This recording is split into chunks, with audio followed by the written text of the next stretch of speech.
हड्डियां हमारे शरीर के महत्वपूर्ण अंगों की सुरक्षा करती हैं, लेकिन जरा सोचिए कि अगर यही हड्डियां हमें तकलीफ देने लगें तो। आज संजीवनी में हम बात कर रहे हैं हड्डी बढ़ने की समस्या के बारे में। इसे हल्के में मत लीजिए, क्योंकि ये ना सिर्फ दर्द देती हैं बल्कि शरीर की नसों पर भी बुरा असर डालती हैं। इसे नजरअंदाज किया गया तो ये आगे चलकर गंभीर परिणाम भी आपको दे सकती हैं। और आज हड्डियों की इस बेहद आम लेकिन बहुत गंभीर समस्या का आयुर्वेदिक समाधान बताएंगे डॉक्टर प्रताप चौहान। तो आइए चर्चा की शुरुआत कर लेते हैं। बहुत इंपॉर्टेंट टॉपिक है सर ये, और अमूमन ये कहते हैं कि अकॉर्डिंग टू एज ये प्रॉब्लम होती है, खासकर जो हमारे बुजुर्ग हैं उनमें ज्यादा होती है, या फिर बॉडी में कैल्शियम की कमी हो जाए तो ये प्रॉब्लम शुरू हो जाती है, जो हमने अब तक सुना है जाना है। लेकिन आज आप बेहतर बता पाएंगे कि अगर हड्डी से जुड़ी हुई कोई प्रॉब्लम है, लगातार अगर किसी भी अंग की कोई हड्डी बढ़ रही है तो उसके पीछे क्या कारण है, ऐसा क्यों होता है? देखिए, पहले तो समझने की जरूरत है कि हड्डी बढ़ने का मतलब क्या है, क्योंकि बहुत सारे लोगों को भ्रांतियां होती हैं। हमारे पास भी आते हैं लोग कि जी डॉक्टर ने बोला हड्डी बढ़ गई है, ऑपरेशन कराना पड़ेगा। तो पहला हमें समझना है कि इसका क्या लक्षण है, कैसे समझ में आए आपको। लक्षण भी इसके काफ़ी जो है खतरनाक होते हैं। कई बार जहाँ जहाँ हड्डी बढ़ेगी या ऑस्टियोफाइट्स जिसको जैसे बोलते हैं, तो वहाँ पर क्या होता है कि जो कार्टिलेज है वो अंदर से सूख जाती है। उसके कारण जो दर्द वहाँ बहुत, एक तो दर्द का लक्षण होता है वहाँ पर, दर्द के साथ साथ अकड़ाहट हो जाती है, स्टिफनेस हो जाती है, स्वेलिंग आ जाती है। वहाँ पर स्वेलिंग आएगी तो जो स्वेलिंग में कोई नसें दब गई है जो जिस रूट में जा रही है वहाँ पूरे पैर में वो सुन्न हो जाती है, जहाँ पर भी उसका रूट है नर्व का। या फिर जो है उसमें कई बार टिंगलिंग सेंसेशन या कि सुइयाँ चुभने की जैसे कुछ एक ऐसी आपको महसूस होती है। मांसपेशियाँ जो उसके साथ जुड़ी होती हैं हड्डी के साथ, वहाँ क्रैम्प्स अक्सर होने लगते हैं, कमजोरी शरीर में आ जाती है। तो ये चीज़ें तो हैं। और कहाँ कहाँ पर हो सकती है, ये सभी जोड़ों में हो सकती है, हाथों में हो सकती है, घुटनों में हो सकती है, आपके टखने जो एंकल जॉइंट्स हैं, हिप जॉइंट है, गर्दन का जॉइंट है, या स्पाइन के अंदर भी जो है ये प्रॉब्लम आपकी हड्डी बढ़ने की जिसको कहते हैं, या दर्द उसको हम कहते हैं, वो प्रॉब्लम हो सकती है। और इस प्रॉब्लम को ठीक किया जा सकता है, कोई घबराने की जरूरत नहीं है।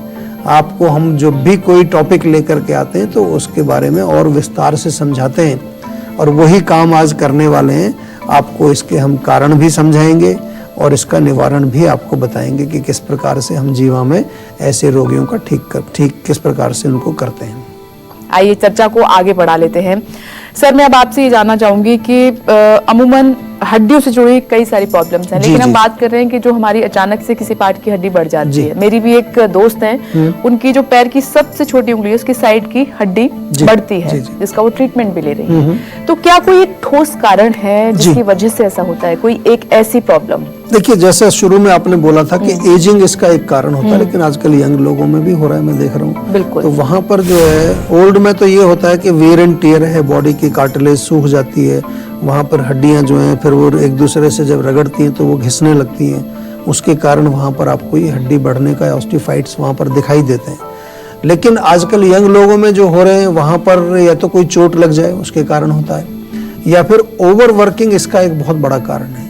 आजकल काम बहुत करते हैं लोग, या खड़े रह करके जो काम करते हैं, या ओवर जो है एक्सरसाइज बहुत ज़्यादा करते हैं, जिमिंग बहुत ज़्यादा कर रहे हैं वेट कम करने के चक्कर में, तो उनको भी ये चीज़ें प्रॉब्लम्स जो है हो जाती हैं। या हम आयुर्वेद की भाषा में अगर कारण की बात करें तो वात, यानी कि जो वात दोष है वो जब कहीं जाकर के हमारी हड्डी में जाके वो एकत्रित होता है तो वहाँ पर वो सुखा देता है, ड्राइनेस पैदा करता है, लुब्रिकेशन को सुखा देता है। तो वात वर्धक भोजन जिसमें कि बहुत ज़्यादा ड्राई, क्रंची, क्रिस्पी चीज़ें, करारी चीज़ें, साथ में कोल्ड ड्रिंक, चिप्स वगैरह ये जो खाते हैं, तो ये चीज़ें वात बढ़ाने वाली है, बादी वाली चीज़ें जिनको हम कहते हैं, वायुवर्धक चीज़ें, ये इसके मूल कारण होते हैं। कभी कभार हम ये भी देखते हैं कि अगर आम बन रहा है आपके बॉडी के अंदर तो वो आम भी जा कर के जमने लगता है वहाँ पर हड्डी के ऊपर, और वो जम जाता है तो वहाँ फिर जो है कुछ आपको स्वेलिंग या इन्फ्लेमेशन वहाँ दिखाई देने लगता है।